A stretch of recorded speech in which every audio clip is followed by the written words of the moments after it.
Everyone, welcome to my new channel. आगे की series आपको इसी चैनल पर देखने को मिलेगी, इसलिए याद से चैनल को सब्सक्राइब कर देना, बेल आइकन प्रेस कर देना, जिससे आने वाली न्यू वीडियोस की अपडेट आपको फटाफट मिलती रहे। तो एपिसोड स्टार्ट होता है और हमें सीन दिखाया जाता है। ज़ेन फूट के रो रही होती है क्याओ के सामने, तो क्याओ उसे चुप कराते हुए कहती है कि उसने तो तुम्हें पहचाना भी नहीं और तुम ऐसे रो रही हो जैसे कि तुम्हारा ब्रेकअप हो गया, इसलिए तो कहा था कि लव शब्द पे ध्यान मत दिया करो, रिलेशनशिप पे ध्यान दिया करो। तो ज़ेन कहती है कि वो मुझे इसलिए नहीं पहचान पाया ना क्योंकि मैं थोड़ी सी चेंज हो गई हूँ, थोड़ी अगली हो गई हूँ। पहले मैं काफी ज्यादा ब्यूटीफुल थी ना, इसलिए तो उसे लगा कि तुम ज़ेन हो। पर क्याओ को तो उस पे काफी ज्यादा गुस्सा आ रहा होता है क्योंकि उसने ज़ेन को जो रुला दिया। क्याओ उसे चुप कराने की काफी कोशिश करती है और यहाँ ज़ेन उसे प्रॉमिस करवाती है कि जब तक बाई हाओ यहाँ पर है, यानी कि चाइना में, यूएस वापस नहीं जाता, तब तक एटलीस्ट क्याओ ज़ेन बनने का एक्टिंग कर ले उसके सामने प्लीज। तो क्याओ ज़ेन की खुशी के लिए मान जाती है। नेक्स्ट सीन में ज़ेन बेचारी अकेले आइसक्रीम का मजा ले रही होती है और क्याओ बाई हाओ से मिलने जाती है। दूसरी तरफ ज़ेन बेचारी आइसक्रीम का ख्याल ही नहीं होता है, किसी और की बाइक पर बैठकर उसमें आइसक्रीम फैला रही होती है और जब वो बाइक वाला आता है ना, तो वो उसे घूर घूर के देखने लगता है। साथ ही वो उसे टिश्यू देता है ताकि वो उसका बाइक और अपना मुंह दोनों साफ कर ले। यहाँ ज़ेन को समझ में नहीं आता कि वो लड़का उसे घूर घूर के देख क्यों रहा है, तो वो पूछ ही लेती है कि आप क्या कुछ चाहिए। तो वो लड़का अपनी बाइक की कीज दिखाता है, जिससे ज़ेन को याद आता है कि वो किसी और की बाइक पर बैठी है और फटाफट हट जाती है और वो लड़का उसको बिना भाव दिए वहाँ से निकल जाता है। वैसे ये हमारा सेकंड मेल लीड था। दूसरी तरफ क्याओ घर से काफी अच्छे से तैयारी करवा कर लाई थी, यानी कि उसने ज़ेन से सारे सवाल पूछ लिए थे जो भी उसे पूछने थे बाई हाओ से, और बाई हाओ जो सवाल क्याओ से पूछ रहा था, क्याओ उसके जवाब ऑलरेडी लेकर आ गई थी ज़ेन से। यहाँ क्याओ ने कॉल भी लगा रखी होती है, जिससे कि बाई हाओ की सारी आवाज ज़ेन सुन रही होती है और काफी खुश हो रही होती है अपने सवालों के जवाब सुनकर। बाई हाओ बातों बातों में क्याओ से उस पजल पीस के बारे में पूछता है, जिसके बारे में ऑफ कोर्स क्याओ को तो कुछ पता नहीं था। तो यहाँ बाई हाओ को लगता है कि ज़ेन काफी ज्यादा बदल गई है और अभी वाली ज़ेन तो उसे बिल्कुल भी भाव नहीं दे रही। तो क्याओ अपना ये ज़ेन बनने वाला किस्सा खत्म करने के लिए उसे बोल देती है कि वो अब्रॉड स्टडी के लिए जा रही है, अब वो उससे आगे नहीं मिल पाएगी। और ये खबर सुनते ही तो बाई हाओ को काफी ज्यादा झटका लगता है और वो उसे कहता है कि वो उससे मिलने आता रहेगा और आगे भी वो उसके साथ कॉन्वर्सेशन कंटिन्यू रखना चाहता है। यहाँ बाई हाओ तो फुल क्याओ से इम्प्रेस हो गया होता है, वो उसे जाने तक नहीं दे रहा होता है। यहाँ क्याओ काफी कोशिश करती है पर वो उसे हक कर लेता है और काफी इमोशनल बातें करता है, जिससे लगभग क्याओ फिसलने ही वाली थी। पर जब क्याओ नोटिस करती है ना कि दूर से ज़ेन उन्हें देख रही है और काफी ज्यादा सैड हो रही है, तो वो फटाफट बाई हाओ से अपना हाथ छुड़ाती है और ज़ेन के पीछे जाती है। नेक्स्ट सीन में क्याओ ज़ेन को समझा रही होती है, मैंने तुमसे कहा था ना कि सिंसियरिटी नहीं होती है लड़कों में, वो भी चेंज हो गया है। बचपन में मोटा था ना, इसलिए तुम्हारे पीछे पीछे रहता था,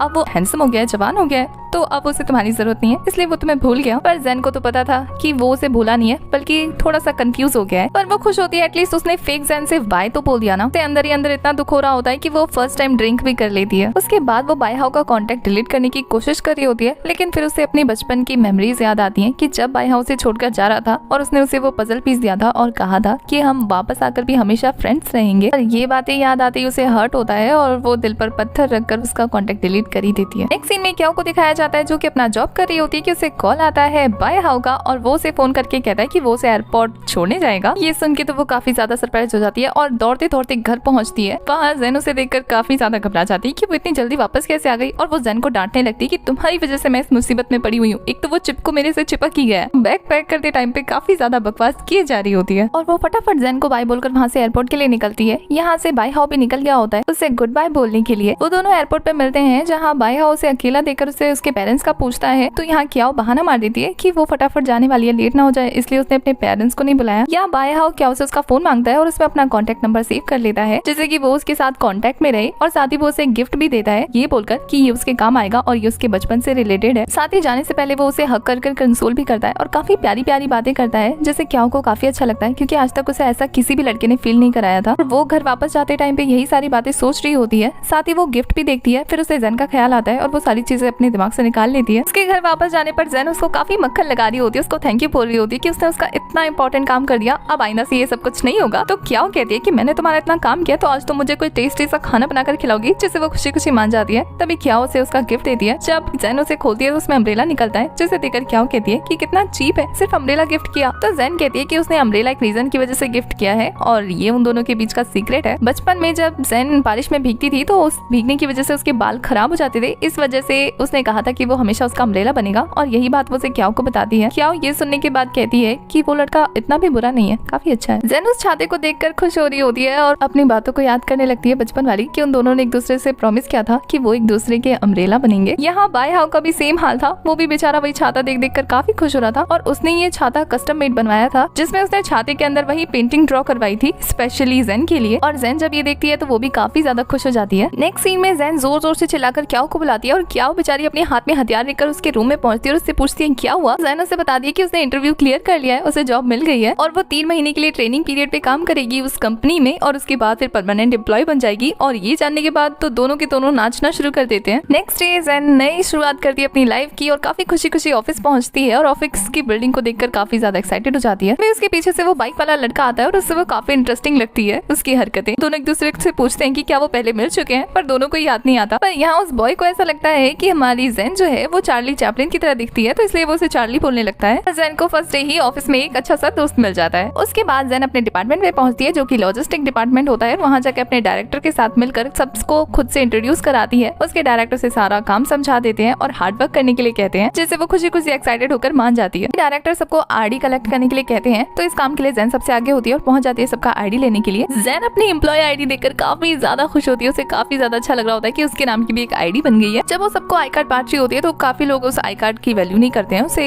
यूजलेस चीज समझते हैं, बट जैन उन्हें समझाने लगती है कि वो उसके लिए प्रीशियस है। डायरेक्टर उसके पास आते हैं और उसे और भी ज्यादा काम बताते हैं, जिससे वो खुशी खुशी करने लगती है और डायरेक्टर सोचते हैं कि उसकी चॉइस बुरी नहीं है। जैन को अपने आई कार्ड से इतना ज्यादा प्यार था कि वो घर में भी उसे लटका के डोल रही होती है। जब क्याओ से पूछती है इसका रीजन, तो वो कहती है कि उसे अच्छा लग रहा है खुद को एम्प्लॉय दिखाने में। यहाँ क्याओ को बायहाओ का कॉल आ रहा होता है, वो उसे अवॉइड कर रही होती है। नेक्स्ट डे जब जैन ऑफिस जाती है तो उसे डायरेक्टर काम के सिलसिले में एडिटिंग डिपार्टमेंट में भेज देते हैं। जैन जब एडिटिंग डिपार्टमेंट में जाती है तो उसे वहाँ का व्यू काफी ज्यादा अच्छा लग रहा होता है। जैसे ही वो एडिटिंग डिपार्टमेंट में एंटर होती है ना, सभी लोग उसे अलग अलग तरीके का काम पकड़ाने लगते हैं। कोई भी उससे नहीं पूछ रहा होता है कि वो कौन है। उससे सब पूछते हैं कि क्या वो ट्रेनी है, तो वो हाँ कह देती है और सब लोग उसे अपना अपना काम सौंप के चले जाते हैं। बेचारी खुद को समझाने की कोशिश कर रही होती है पर कोई नहीं सुनता और वो सबका काम करने लग जाती है। तभी वहाँ हमारे सेकंड मेन लीड यूमू की एंट्री होती है और वो जब वहाँ जैन को देखता है तो वो कलीग से पूछता है कि वो कौन है। तो सब लोग उसे कहते हैं कि ये उनके डिपार्टमेंट की न्यू कमर है। तो वो उसके पास जाकर उसे काम करने के लिए बोलता है अच्छे से, पर वो उसे ये पूछना भूल जाता है कि वो यहाँ क्या कर रही है। तभी डिपार्टमेंट के लोग उसको फोटोशूट वाली प्लेस पर भेज देते हैं कॉफी लेकर, और जब वो वहाँ जाती है ना तो उसे तो काम का कुछ पता नहीं था, लेकिन वो जगह उसे काफी अच्छी लग रही होती है, तो वो सबको डिस्टर्ब कर देती है कॉफी देने के चक्कर में। इस वजह से उसे काफी ज्यादा डांट खानी पड़ जाती है। दूसरी तरफ एडिटिंग डिपार्टमेंट में असली वाली ट्रेनी आ जाती है उनकी, और वो आकर अपना काम मांगती है, तो सब लोग हक्के बक्के हो जाते हैं। और फिर वो लोग सिस्टर जुइनिंग से पूछते हैं कि अभी जो ट्रेनी कह रही थी वो लड़की कहाँ है, तो वो बताती है कि वो